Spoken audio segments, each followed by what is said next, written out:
तो दोस्तों कैसे हो आप सब? Welcome back to my channel. आज मैं अपने चैनल पे एक नए एनिमे की शुरुआत करने जा रही हूँ, तो इसलिए मुझे आपकी सपोर्ट की बहुत ज़रूरत है। काइंडली मेरे चैनल को लाइक एंड सब्सक्राइब करें ताकि आपको मेरी एक्सप्लेनेशन वीडियोस की लेटेस्ट अपडेट्स मिलती रहें, और कमेंट्स में न्यू एनिमे सजेस्ट करना मत भूलना जिसको मैं नेक्स्ट एक्सप्लेन कर सकूँ। तो बिना टाइम वेस्ट किए आज की वीडियो शुरू करते हैं, जिसमें मैं एक्सप्लेन करने जा रही हूँ एक जापानीज हॉरर एनिमे कॉल्ड उजुमाकी को, जिसकी केवल 4 ही एपिसोड्स हैं। एपिसोड 1 को एक्सप्लेन करने से पहले उजुमाकी के थोड़े फैक्ट्स शेयर करना चाहूंगी, सो वीडियो में बनाए रखिएगा। ये एनिमे मेनली अपने disturbing and never seen before plot की वजह से जाना जाता है, जिसको आज तक शायद बहुत ही कम लोग समझ पाए होंगे, जिसकी वजह से मैंने सोचा क्यों ना इस एनिमे को एक्सप्लेन करके मजीद लाइट में लाया जाए। ये एनिमे एक जुंजी ईतो नामी जापानीज मांगा आर्टिस्ट ने आज से 27 साल पहले यानी कि 1998 में मांगा की सूरत में क्रिएट किया था, जिसको 2 साल बाद यानी सन 2000 में एनिमेट किया गया। उजुमाकी एक जापानीज वर्ड है जिसका मीनिंग है वोर्टेक्स, व्हर्लपूल या स्पाइरल, यानी कि एक टाइप का भंवर या घुमाव। और अगर उजुमाकी के क्रिएटर की बात की जाए तो जुंजी ईतो अपने और भी कई सारे हॉरर मांगा की वजह से ग्लोबली जाने जाते हैं, जिनको शायद मैं नेक्स्ट वीडियोस में एक्सप्लेन करूं। Now back to Uzumaki. इसकी डिस्टर्बिंग स्टोरी लाइन काफी लोगों को छू गई, जिसकी वजह से इसके ऊपर एक मूवी बनाई गई थी, मगर उसे उजुमाकी एनिमे जितनी रिकग्निशन नहीं मिली। तो now that we have gotten our facts straight, let's start the explanation without further time waste. तो कहानी शुरू होती है कुरोजो चो नाम के एक छोटे से कोस्टल शहर से। ये शहर ऊपर से बिल्कुल शांत लगता है, मगर गौर से देखने पर इसकी हर चीज में घुमाव यानी स्पाइरल्स दिखाई देते हैं, जैसे कि स्पाइरल्स पूरे शहर में छाए हुए हों बादलों के साथ साथ। सिंस ये शहर समुद्र के पास है, यहाँ हवा तेज चलती रहती है, लेकिन इस शहर में एक अजीब सी घुटन महसूस होती है, जैसे हवा के साथ कोई अनजान डर भी घूम रहा हो। यही हम मिलते हैं कीवी गोशिमा से, जो कि एक नॉर्मल स्कूल गोइंग लड़की है। उसकी जिंदगी सिंपल है, पर उसकी आंखों में एक हल्की सी बेचैनी पहले से ही दिखाई देती है। उसकी आंखों की बेचैनी इस बात का इशारा करती है कि कुछ गलत शुरू होने वाला है। सिंबॉलिकली ये शहर एक ऐसी जगह है जो बाहर से शांत है पर अंदर से टूट चुका है। पहला इंपॉर्टेंट सीन तब आता है जब कीरी अपने बॉयफ्रेंड शुइची को मिलने ट्रेन स्टेशन जाती है, सिंस उसका स्कूल किसी दूसरे टाउन में है। कीरी जूजू शुइची के साथ पल गुजारती है, उसे शुइची का बिहेवियर थोड़ा अलग लगता है।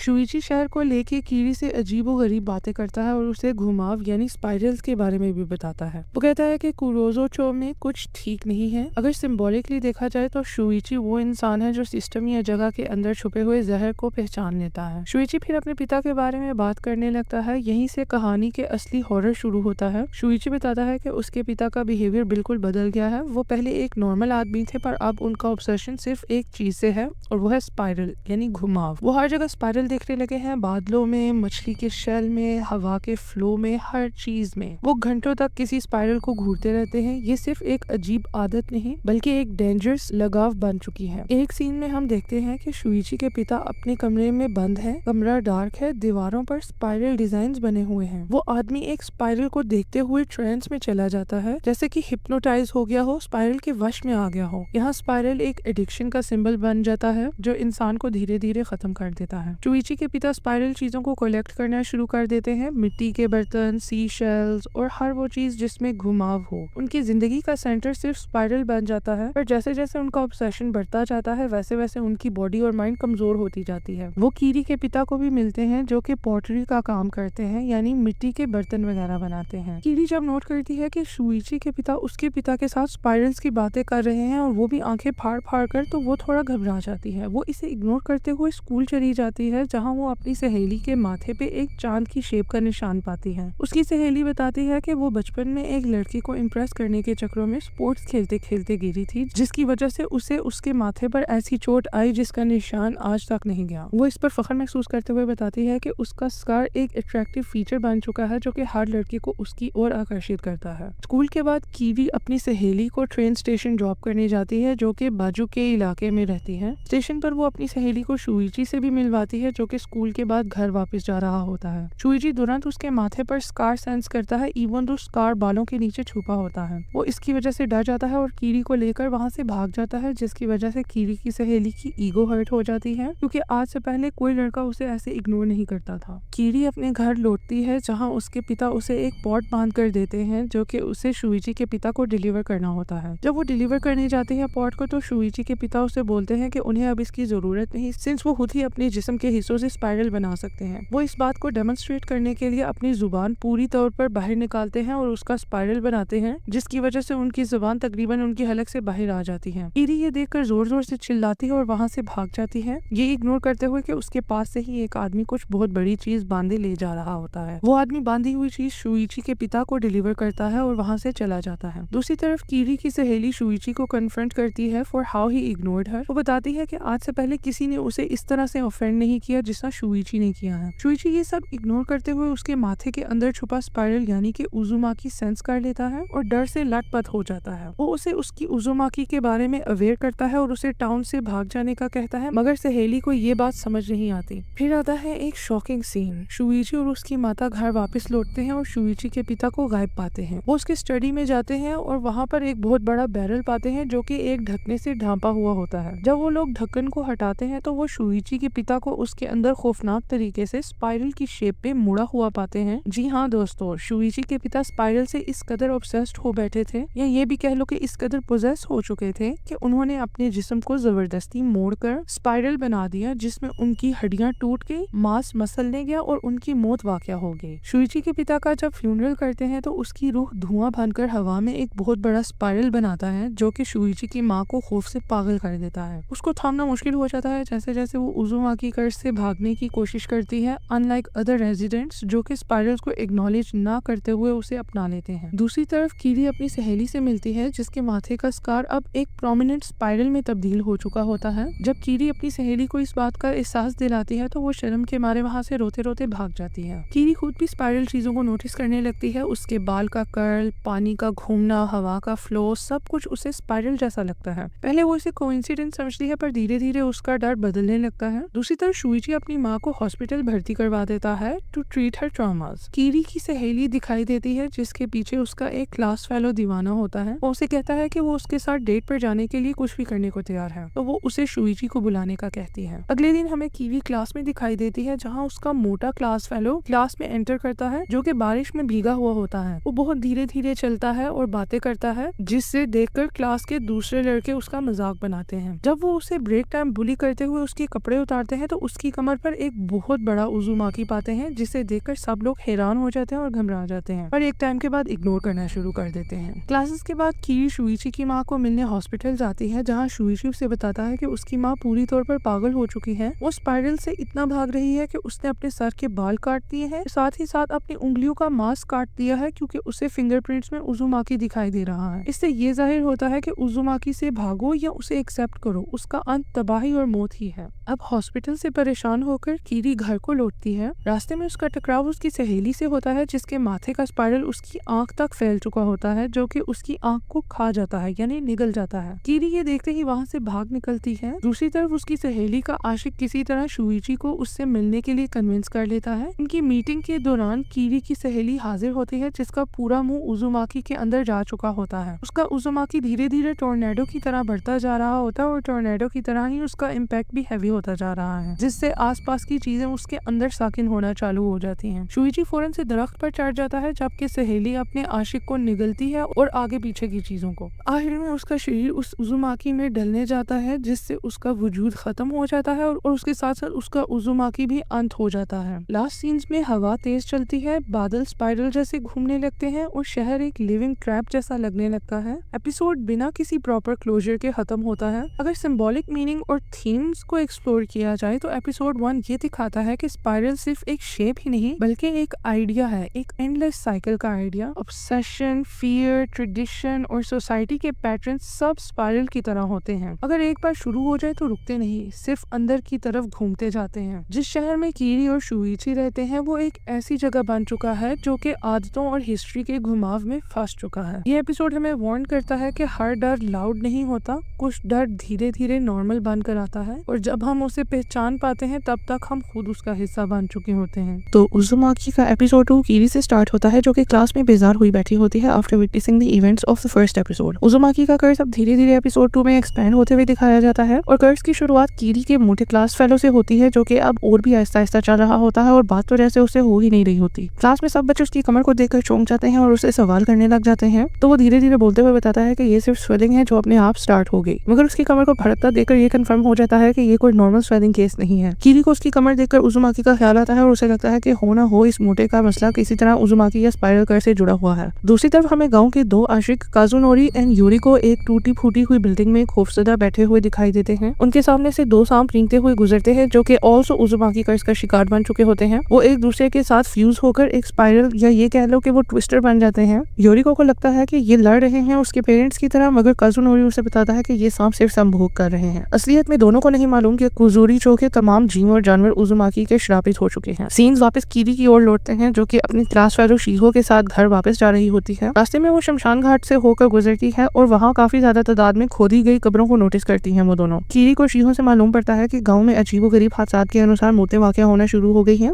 और जब गांव मरे हुए लोगों को जलाता है शुइची के पिता की तरह, तो उसका धुआं आसमान में जाकर उज़ुमाकी का रूप धारण करके गाँव के लोगों को डराता है, इसलिए अब वो लोगों को दफन करना शुरू हो गए हैं। शीहो बताती है कि उसने सुना है कि और भी सिटीज में ऐसे ही हो रहा है और लोगों को ये लगता है कि ये सब किसी किस्म के क्लाइमेट चेंज की वजह से हो रहा है। कीरी जवाब देती है कि जो भी हो, उसे ये सोचकर कि उसके स्कूल से घर तक का रास्ता कब्रों से भरा पड़ा है बहुत डर लगता है। अचानक से उसका डर दुगना हो जाता है जब उसका क्लास फेलो यामागुची उसे सामने से डराता है। कीरी और शीहो दोनों सड़क पर गिर जाती हैं डर के मारे और यामागुची को बुरा भला कहने लगती है उन्हें इस तरह से डराने के लिए। यामागुची कहता है कि यार कोई बात नहीं, ये डराना बनाना तो सिर्फ उसका स्टाइल है। वो अपना असली मकसद बताता है कि वो कैसे कीरी को अपनी गर्लफ्रेंड बना के सबके सामने साबित करना चाहता है कि स्कूल की सबसे हसीन लड़की उसने पटा रखी है। वो ये तक जानता है कि कीरी शुइची के साथ रिलेशनशिप में है, मगर वो फिर भी कीरी को जबरदस्ती अपनी गर्लफ्रेंड बनाना चाहता है। कीरी उसे अपने काम से काम रखने को कहती है और वहाँ से शीहो को लेकर चली जाती है। यामागुची पीछे से आवाज लगाता है कि वो इतनी आसानी से नहीं मानने वाला और उसे पटाने की ट्राई तब तक करता रहेगा जब तक कीरी उसे हाँ ना बोल दे। एक टाइम पर कीरी और शीहो अलग रास्ता चुनती हैं अपने अपने घर को जाने के लिए। जब कीरी अकेले घर जा रही होती है तो उसे गाँव के आशिक काज़ुनोरी एंड योरिको सड़क पर अपने माँ बाप के हाथों जलील होते दिखाई पड़ते हैं। उनके माँ बाप उन्हें मार पीट कर जुदा कर देते हैं। योरिको को उसके माता पिता घर वापस ले जाते हैं और काज़ुनोरी को पीट कर सड़क के बीचों बीच ही छोड़ जाते हैं। कीरी उसकी मदद करती है उठने में और कुछ पल उसके साथ बिताती है। काज़ुनोरी से बताता है कि वो और योरिको एक दूसरे को तब से चाहते हैं जब से उसकी फैमिली नई नई गरीब होकर गरीबों के इलाके में रहने के लिए आई थी। यहाँ काज़ुनोरी और उसकी फैमिली पहले से ही रहते थे। काज़ुनोरी को लगता है कि योरिको की फैमिली अपनी गुर्बत को एक्सेप्ट नहीं कर रही और उसकी फैमिली को नीचा दिखा रही है, जिससे दोनों फैमिलीज में लड़ाइयाँ चलती रहती हैं। वो कीरी को बताता है कि वो सब बहुत ही ट्विस्टेड और अजीब बर्ताव कर रहे हैं, मगर शुक्र है कि वो योरिको इस चीज से अभी तक बचे हुए हैं। अब काज़ुनोरी उसे बताता है कि वो छुप कर योरिको के साथ गाँव से भागने का सोच रहा है। इससे कीरी को याद आता है कि एपिसोड 1 में शुइची ने भी उसके साथ सेम प्लान बनाया था अपने पिता की मौत के बाद, मगर कीरी ने मना कर दिया ये कहकर के भागना इतना आसान नहीं। याज़ुनोरी उससे वादा करवाता है कि वो उसके भाग जाने वाला प्लान किसी को न बताए, मगर कीरी तुरंत शुइची की माँ को हॉस्पिटल मिलने जाती है और शुइची को उसके परिवार के बारे में सब बता देती है, मगर वो भागने वाला प्लान सीक्रेट ही रखती है।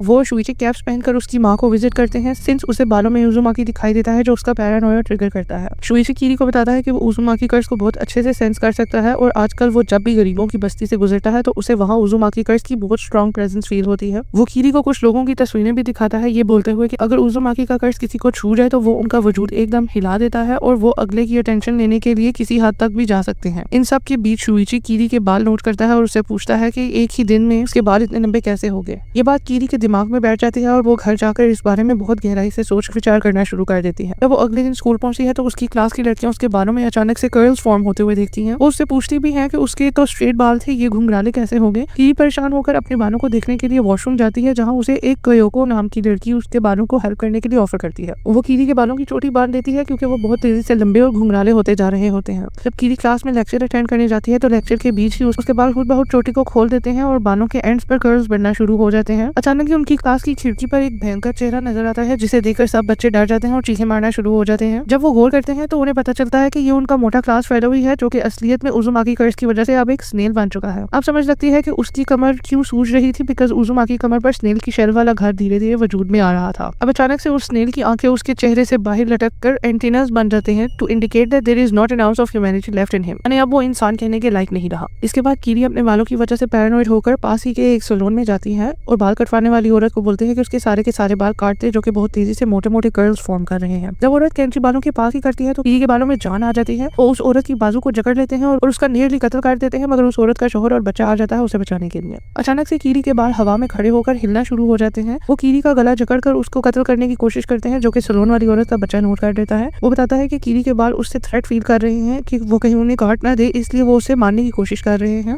रूही कीरी अपने बालों को काटने का इरादा छोड़ती है तो उसके बाल उसे बख्श देते हैं। अब इसी हालत में कीरी अगले दिन स्कूल पहुंचती है। ईच फ्रेम के साथ साथ उसके बाल और भी भयंकर रूप धारण करते दिखाई देते हैं और उनमें उज़ुमाकी बनना शुरू हो जाते हैं जो कि स्कूल के लड़कों को हिप्नोटाइज करना शुरू कर देते हैं। दूर से ही कयोको ये सब देखती है और खौफ खाने के बजाय जलस होती है, ये सोचकर कि कीरी को बहुत ज्यादा अटेंशन मिल रही है। जेलिसी के वश में आकर कयोको ठान लेती है कि वो अपने बाल कीरी से भी ज्यादा भयंकर बनाएगी, जैसे कि बालों का ऐसा दिखना एक फैशन स्टेटमेंट हो। अब कीरी कैसे भी करके छुट्टी होने तक का इंतजार करती है। वो छुट्टी टाइम देखती है कि स्कूल वालों ने उस मोटे लड़के को ग्राउंड में एक बड़े से पिंजरे में कैद कर दिया है कि अब वो स्नेल बन चुका है। वो अब बात करने की भी काबिलियत तक खो चुका है। जब उसके माँ बाप को बुलाकर उसका केस बताया जाता है तो वो डर से कांप उठते हैं। कीरी उस स्नेल से रिलेट करना शुरू कर देती है सिंस उजुमाकी ने उसके बालों को भी श्रापित कर दिया है। अब घर जाते समय यामागुची एक दफा फिर से उसे तंग करने के लिए आता है। वो उसे एक बॉक्स देता है एज अ गिफ्ट और उसे बोलता है कि इसको ओपन करो, मगर कीरी उसका गिफ्ट लेने से इनकार कर देती है क्योंकि उसके बालों की वजह से उसकी सारी एनर्जी डाउन हो चुकी है, क्योंकि उसके एकदम थिक बाल उसकी सारी एनर्जी को चूस रहे हैं। वो एकदम थकी हारी लग रही होती है। तो वहीं यामागुची भी कर्ज का शिकार बन जाता है और रोड पर चलती गाड़ी के सामने खड़ा हो जाता है, ये बोलते हुए कि वो कीरी के लिए अपना प्यार इस तरह से शो करेगा। शुइची की बात सच निकली, जो कि बता रहा था कि अगर उजुमाकी किसी को छू जाए तो वो अटेंशन लेने के लिए किसी हद तक भी जा सकते हैं। इसी वजह से अब यामागुची गाड़ी के नीचे कुचलने जाता है। जब कीरी उसकी कुचली हुई लाश गाड़ी के टायर में फंसी हुई देखती है तो वो खौफजदा होकर चीख मारती है। साथ ही उस लड़के का मैजिक बॉक्स खुलता है खुद ब खुद, रिवीलिंग दैट कि उसके अंदर स्प्रिंग पर लगा जोकर का मुंह था, यानी कि वो कीरी को फिर से प्रैंक करने वाला था। अगले दिन स्कूल में एक और बच्चा स्नेल बन जाता है और स्कूल की इमारत क्लाइंब करना शुरू हो जाता है। इस वजह से उसे पहले वाले स्नेल के साथ पिंजरे में कैद कर देते हैं, जहां वो दोनों आपस में फ्यूज होकर मीटिंग करना शुरू कर देते हैं। जब सब बच्चे ये देखने के लिए इकट्ठे होते हैं तो कयोको इस बात का फायदा उठाते हुए सामने आती है। अब उसके बाल भी कीरी की तरह उजुमाकी कर्ज का शिकार बन चुके होते हैं। वो फखर महसूस करते हुए कीरी को लड़ाई का चैलेंज करती है और चीखते चिल्लाते हुए बोलती है कि अटेंशन की हकदार उनमें से कोई एक ही बन सकती है। कीरी एकदम थक चुकी होती है, इसलिए वो इस बारे में कुछ नहीं करती, मगर कयोको के बाल कीरी को चोक करना स्टार्ट कर देते हैं। इससे पहले कीरी मर जाए शुइची कैंची लेकर आता है और कयोको के बालों को काट कर अपनी महबूबा को बचाता है। ये काम उसी पर भारी पड़ जाता है क्योंकि कीरी के बाल उसे थ्रेट समझकर उसके पूरे शरीर को जकड़ लेते हैं। कीरी की जान और कमजोर पड़ने लग जाती है जब उसके बाल शुइची के शरीर पर ट्विस्ट होकर उसे जकड़ना शुरू कर देते हैं। तभी शुइची के हाथ उसकी कैंची लगती है, जिससे वो कीरी के बाल एकदम रूट्स तक काट देता है। कीरी के बाल बिल्कुल लड़कों जैसे हो जाते हैं और वो कर्ज का शिकार बनने से पहले ही बच जाती है। दूसरी तरफ कयोको एकदम होश खो देती है और मजीद अटेंशन पाने के लिए अपने बालों को बिजली के खंभे के साथ परो देती है ताकि वो और भी ज्यादा आसमान की तरफ बढ़ सके। अब शुइची कीरी को सहारा देते हुए वहां से भाग निकलता है। रास्ते में उन दोनों को कीरी के टीचर दिखाई देते हैं, जो कि कुछ अंडों को गौर से ऑब्जर्व कर रहे होते हैं। कीरी उनसे विनती करती है कि उनको मत खोड़िएगा, मगर वो बताते हैं कि ये अंडे उन स्टूडेंट्स ने दिए हैं जो कि अचानक से स्नेल्स बन गए थे। इवन तो वो दोनों लड़के थे, उन्होंने फिर भी संभोग किया और अंडे दिए, क्योंकि स्नेल्स के पास मेल और फीमेल दोनों के प्राइवेट पार्ट्स और एनाटॉमी होती है। अब उनका टीचर नहीं चाहता कि पूरे गांव में स्नेल्स ही स्नेल्स हो जाएं, इसलिए वो सारे अंडे पाँव मारकर फोड़ देता है। कीरी को एकदम से कजन होने की याद आती है और वो शुइची को लेकर ट्रेन स्टेशन पहुंचती है ताकि सब इकट्ठे भाग सके। अनफॉर्चुनेटली कजुनोरी और यूरी को स्टेशन पर आकर बताते हैं कि उनके घर वालों ने उन्हें भागते समय पकड़ लिया और अब वो लोग उनका पीछा कर रहे हैं। उनके पेरेंट्स स्टेशन तक पहुंच जाते हैं, इसलिए शुइची सबको एक और रास्ते से लेकर भाग निकलता है। वो आखिरकार बीच पर पहुंचकर हिम्मत हारकर गिर जाते हैं। इससे पहले उनके माँ बाप उन्हें फिर से जुदा करे वो अपने आप को उजुमाकी कर्ज के हवाले कर देते हैं। दरअसल उजुमाकी उन जैसे ब्रोकन और डेस्परेट लोगों को सबसे पहले टारगेट करता है। इसी वजह से अब वो दोनों अपने शरीरों को मोड़कर ट्विस्टर बना लेते हैं और एक दूसरे के साथ फ्यूज हो जाते हैं, बिल्कुल उन्हीं सांपों की तरह जो उन्होंने शुरुआत में देखे थे। अब वो एक अजीब ही क्रीचर बन जाते हैं जिसे माँ बाप जुदा नहीं कर पाते। क्रीचर अपनी इंसानियत को ठुकरा के रिंगता रिंगता समुद्र में चला जाता है एक नई जिंदगी बसर करने, जहाँ वो दोनों एक साथ तो होंगे एटलीस्ट जैसे भी होंगे अगर। अब इस वजह से कीरी लोगों के भागने का प्लान भी चौपट हो जाता है और वो शहर वापस चले जाते हैं। अगले दिन कीरी नोट करती है कि गाँव के काफी लोग अपनी दिशा भूलकर एक ही जगह उजुमाकी की तरह गोल गोल घूम रहे हैं और उन्हें इस बात का एहसास बिल्कुल नहीं हो रहा। जब कीरी स्कूल पहुंचती है तो सब बच्चे चौंक जाते हैं कि उनका टीचर भी एक स्नेल बन चुका है। अब ब्रेक टाइम कीरी बच्चों से सुनती है कि उनके गाँव के लाइट हाउस की लाइट अचानक से किसी ने ऑन की, इवन तो वो सदियों से बंद पड़ा है। वो ये रूमर भी सुनती है कि लाइट हाउस की बीम जिस पर भी पड़ती है वो पागल हो जाता है। घर लौटते वक्त रास्ते में कीरी का भाई मित्सु उसे बीच पर चलने को बोलता है। वो सीधा बीच पर जा पहुंचती है जहाँ और भी गाँव के लोग इकट्ठे हुए होते हैं टू विटनेस अ शिपरेक जो कि लाइट हाउस की बीम के कांटेक्ट में आया था। कुछ लोग बताते हैं कि शिप में क्रू मेंबर्स अचानक गोल गोल घूमना शुरू हो गए और पानी में कूद कर मर गए। वो मजीद बातें करते हैं कि कैसे सिटी हॉल ने 5 लोगों को लाइट हाउस चेक करने के लिए भेजा था, मगर वो कभी लौटे ही नहीं। साथ ही कीरी देखती है कि मित्सु अपने दोस्तों के साथ लाइट हाउस चला गया है। वो उनके पीछे जाती है और उन्हें लाइट हाउस के स्टेयरकेस पर खड़े होकर आवाजें लगाती है। जब वो उसकी नहीं सुन तो वो सीढ़ियों पर उनका पीछा करती है। वो रियलाइज करती है कि सीढ़ियां भी एकदम उजुमाकी की तरह गोल हैं। और जब फाइनली बीम तक पहुंचती है तो वो सिटी हॉल के बंदों की जली हुई लाशें देखती है और जली हुई दीवारें जिन पर स्पाइरल्स बने होते हैं। मित्सु उसका ध्यान बीम के लेंस की तरफ लाता है जिस पर एक बहुत बड़ा और उभरा हुआ उजुमाकी फॉर्म हुआ होता है। ये सब देखे ही कीरी को समझ लग जाती है कि उजुमाकी की वजह से लाइट बीम इतनी गर्म हो गई है कि वो जिस पर पड़ती है उसे जला देती है। वो मित्सु को और उसके दोस्त को लेकर भाग जाती है नीचे की तरफ, क्योंकि उसे पता है कि सूरज जूं ही ढलेगा बीम अपने आप एक्टिवेट हो जाएगी। अफसोस के साथ वो बीम मित्सु के दोस्त को जला देती है, जबकि कीरी और मित्सु सीढ़ियों से गिर जाते हैं। जैसे जैसे लाइट हाउस की बीम पूरे शहर पर पड़ती है पूरा शहर उजुमाकी के वश में आ जाता है और यही एपिसोड खत्म होता है। अगर आपको मेरा एक्सप्लेनेशन स्टाइल पसंद आया हो और आप उजुमाकी की नेक्स्ट एपिसोड एक्सप्लेनेशन देखना चाहते हो तो मेरे चैनल को लाइक एंड सब्सक्राइब करो to watch the next episode explanation and to remain updated on new explanation videos. और अगर मस्त एनिमे एक्सप्लेनेशन चेकआउट करना चाहते हो तो मेरा चैनल एक बार जरूर देख लेना and make sure to comment below which anime I should recap next. मिलते हैं नेक्स्ट वीडियो में।